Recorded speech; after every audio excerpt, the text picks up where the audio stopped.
Hello my fellow kin, welcome back to the channel and welcome to another competitive list review. It has been a while since we had one of these as we haven't really been seeing any top Votann placings at the recent events. But lo and behold, in our darkest hours, the ancestors have blessed us with a wonderful placing to be analyzed in today's video.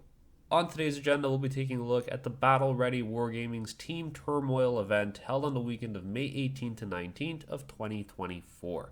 As always, we'll take a look at the Votann placings in terms of scores. We'll do a deep dive into list analysis, discuss some strengths and weaknesses, and of course contextualize the results of the placings by looking at some of the matchups. And to who do we owe this incredible victory to? Well, it is our savior Richard Siegler, the rock and stone baby himself, coming in third out of 70 players at the event, taking home a 4 victory, 1 draw, 0 loss finish. Now at this time, I need to emphasize something very important, that this was a team event, and because of that, there's some important preamble when we talk not only about the scores and the placings, but also the list design as a whole. So let's do that right now. Just to quickly explain what these numbers mean when we look at the matchup scores, I pulled up the official WTC scorecard. All this basically means is that at the end of the game against your opponent, you simply evaluate how much of a score discrepancy there is against your opponent, so between the two players. That results in a certain score for either player between 0 and a total pool of 20 points. So for example, for game 1, Votann at 20 points means that Richard won against the Orc player by a difference of at least 51 points, giving him the full 20 and his opponent 0. Same thing for game 2 against Tyranids, a victory of 20 points to 0 for Votann. This means again that the victory was at least 51 points. For game 3, using our chart, we could see that the 10-10 draw infers a final point discrepancy of 0 to 5 between both players, regardless of what the actual numerical value of the score was. This results in a 10-10 draw. For game 4 against Black Templars, we see a victory of 16 to 4 for Votann, and then lastly for game 5, 17 to 3 against Space Wolves. Now, while Richard himself placed third out of the event, it's again important to stress that this was a team event, and as such, the team ended up placing first. So congratulations, Art of War. Now, to better understand how matchups and team scorings work at these events, which is really important to the entire list design philosophy at these games, I put a picture on the screen of game 1. So here we have Team Art of War versus Team Desperate Allies. So as we could see, the first thing that happens is two teams are paired against each other. Now, as a pre-note, each team is only allowed to bring one of any given faction, so no multiple Necrons for a single team. Again, very important for later in the video when we look at the context of the list. The teams then select one player and their army to be a defender, while also selecting two possible armies to be the attacker against the opponent's defender. The team then decides which enemy attacker they want to pair into their defender, so on and so forth until everybody's matched up.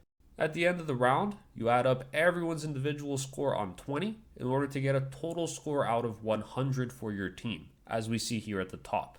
In all honesty, this is the most I've ever looked into teams events, but I have to say it looks like an incredibly fun way to play the game, and I will definitely be trying to convert 4 other people to this hobby just to get to try it out. Alright, well with that out of the way, we now have the knowledge we need to contextualize the list in today's video. But of course we can't go any further without me first reminding you all that we now have a community Discord server for the channel where you could join free of charge, talk tactics, share lists, and share hobby posts, and even get your pictures featured in my weekly videos. With that said, a very special shout out to this week's featured Discord member, Pulp, who actually attended this very same event and absolutely went to town on painting his entire 2K army in something like 10 days. Well done, Pulp. So if you want in on the fun, don't forget to join the server using the link in the description below. With that finally said, it's time to jump into the list.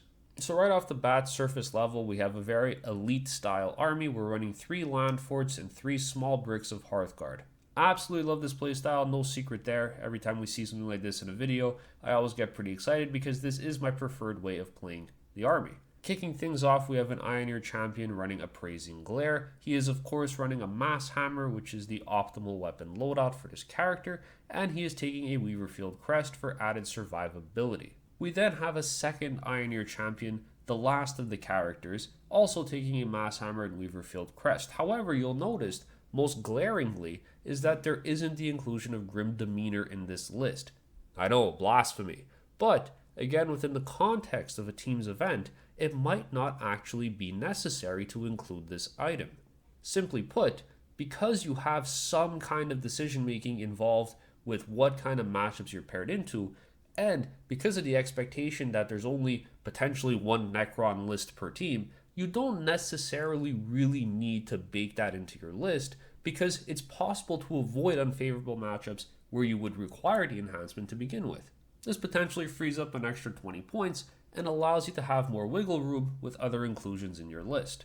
Now, both of these champions are accompanying a respective squad of Ironir Hearthguard, and if we glance over to the right, we see that we're actually running 3 squads of Hearthguard and only 2 characters. This means, by default, 1 squad of Hearthguard will be unaccompanied. I'm not a big fan of this, but I understand the purpose it serves in this list, as we don't have any other solid trading pieces like Berserks available to us, whether it's because of points or if there was more value in bringing Hearthkin Warriors, which we'll look at in a little bit.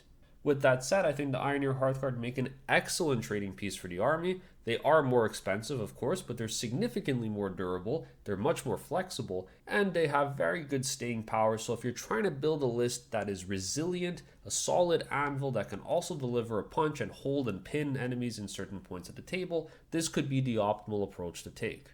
In terms of loadouts for the Hearthguard, we see they're all equipped with the very standard Hesir Hammer. They're taking the Gauntlets and they're taking the Vulcanites. Again, preferred loadout, I have a video on this, but I do think, especially coming out of a land fort, that this loadout is optimal and key to the efficiency of the Hearthguard unit. You simply get more play into more things. In terms of crests, we see that 2 of the squads are both running the Weaver Field for a 4++ on the Hesir, and 1 of the squads is flexibly taking a Teleport crest. This is pretty interesting. It shows us that Siegler's design for the list factored in some flexibility in terms of his deployment, and depending on matchups, he can either have everything start in a land fort, or he could have something in reserves to pressure a rapid ingress later in the game. In terms of characters attaching to these units, it's not 100% certain who's going with what. Obviously, we're going to be running an Ironir champion with both of these squads of Hearthguard, but one of them will be unaccompanied. I would be inclined to believe that if we were planning on starting the Hearthguard squad inside of Deep Strike, we would want to attach an Ironir champion to this unit. This is helpful because it allows you to rapid ingress or just regular Deep Strike, and you get some reroll charges, which is always quite valuable. It might actually be more impactful coming out of Deep Strike simply because from a land fort you get a potential 8-inch move distance. So again, we're looking at 3 squads of Hearthguard, 1 unaccompanied as a trading piece, and then 2 led by Ironir champions, which are going to be absolute powerhouse units. Next up, we have 2 squads of 10 Hearthkin Warriors. The Hearthkin Warriors are pretty staple in most lists. We typically see 1 or 2 squads taken. I've been running 2 squads. I've been enjoying it. I think it does have a purpose, especially if you're splitting them up effectively in your Sagittars. You can actually put 1 unit of the 5 that's left over into strategic reserves, which means you could pressure a table quarter somewhere else, and you have less pressure on your bikes in terms of getting them there or ensuring that they don't die before you draw investigate signals or something. It simply allows for a little bit more board pressure, a little bit more presence, and it's quite nice. In terms of loadouts, we see that the a la carte, everything is taken, and in terms of special weapons, of course, we have the High-Las rifle, which is the most important selection, granting the unit assault keyword, which is key in terms of doing secondary actions. We then have a High-Las rotary cannon. Doesn't really matter what you take for the second option, but the High-Las rotary cannon is a pretty interesting choice if you're looking to kill some infantry. As I just mentioned, these guys will be riding and split inside of Sagittar. So what I'm assuming here the ideal split would be is you take 1 squad of 10, throw it in the Sagittar, and then the 5 that are left over from that stay on your home objective, and then with the second unit 5 in the other Sagittar, and then 5 in reserves. Again, it allows you to have more board presence, more pressure, you can come out and do more things. All in all, it makes for some very effective secondary action monkeys. For the Sagittar loadouts, we're taking the High-Las, we're going full casino on this bad boy. I simply think that the trade-off between taking the more conservative and safer missile launcher versus the High-Las just isn't worth the potential spike, especially in a list like this where these are basically your spike damage for anti-tank. Might as well just commit fully to it. Your opponent probably won't be shooting at your Sagittars because there's 3 land forts in their face, and because of that, hopefully your Sagittars can move around the board and get some nice angles on tanks. The big meat of the list, of course, as we see here, are 3 glorious Hecaton land fortresses. I absolutely love the land fort. I've been taking 2 in all of my lists. These things are surprisingly durable. They're very resilient at toughness 12, 16 wounds, and a 2-up base save, benefiting from cover, benefiting from void armor. They are impossible to shift unless your opponent dedicatedly puts a ton of firepower into them. It's not unlikely that by the end of the game, even when I'm running 2, I still always have 1 left over. They are effective, they do a ton of damage, you can't ignore them because eventually you will pop and spike on your SP conversion beamer, especially when you're running 3 of them. They're great for your Hearthguard because you get to transport them somewhere safely, they're force multipliers because you add the reroll wounds when they pop out, and they're bully units. Once you're done shooting and having your fun and killing your key targets, you could just run these into your opponent's lines, and they're going to soak a ton of fire damage. They'll tie things up. They are really, really effective. I absolutely love these units, and I think at 225 points, they're pretty solid to take. So again, 3 land forts with SP conversion beamers, twin bolt cannons, and ignore cover. The optimal loadout. Wrapping the list up, we have 3x3 pioneers, a very staple and safe selection when you're looking for secondary scorers. They're fast, they're mobile, they go up and down, and they're honestly decent in terms of shooting into marine bodies or less, I'd say, but they're not primarily taken for that. Of course, they're here just to score you secondaries, move around the board, better position yourself, screen things out, and potentially move block if need be. So all in all, a very solid list, a very effective one, and something that is very hard to shift. In terms of strengths, this list is an absolute powerhouse. It dominates on primary. It is solid, reliable output. You have good force multipliers through the use of the land fort's abilities and the amount of Hearthguard bricks you're bringing. It has basically all the secondary scoring potential our army can bring to the game, and in a lot of ways, it's an extremely well-constructed list. This is enforced through the layers of redundancies we see with the multiple small Hearthguard units, the amount of vehicles, and the scoring units we're bringing, helping to ensure that you have the resources you need to get the job done, and that you're resilient enough to pin your opponent somewhere on the board and dominate the game. Lastly, playing a very similar archetype to this list in my own games, I could say that it's surprisingly effective at having a flexible playstyle depending on what army you face. Yes, the list basically always wants to do the same thing, but how you do that differs. You can utilize your effective output to dictate tempo by playing cagey, or if you need to leverage your solid durability and staying power, you could push forward and be the aggressor to block access points on the board. You're effectively a rock-solid battering ram, which is thematically on point for the army. Now, because this is a team's game and you have some agency in terms of selecting your matchups, this makes the weaknesses a little bit harder to identify, namely because you can pick matchups where you ignore them altogether. That said, I think there are some fundamental considerations I could definitely get behind. The first one, just naturally because it's more of an elite army, every unit counts significantly more. There's little margin for error when piloting something with fewer models because you have to ensure that you're using each piece of the puzzle as effectively as possible. Fail to properly position or trade unfavorably, and it quickly falls apart. One potential weakness to consider is the lack of a cheap throwaway unit like Berserks, and instead using the unaccompanied Hearthguard brick as your trading piece. I've typically found the value of Berserks being the fear of them rather than their actual performance in my games, so perhaps it simply isn't needed at this level of pro play, or maybe the team system itself demands something with more staying power and output with respect to mitigating point loss across matches. For the elephant in the room, we have the lack of grim demeanor. I understand going into a singles event without this enhancement can be extremely unforgiving, but perhaps you have the option to avoid certain negative matchups, and it simply isn't necessary in that case. In terms of matchups, we're going to look at 2 games today, the first one being the Orc matchup for Game 1. Here we have the opponent running the Big Hunt detachment, which provides a lot of support and utility for your Beast Snaga keyword units.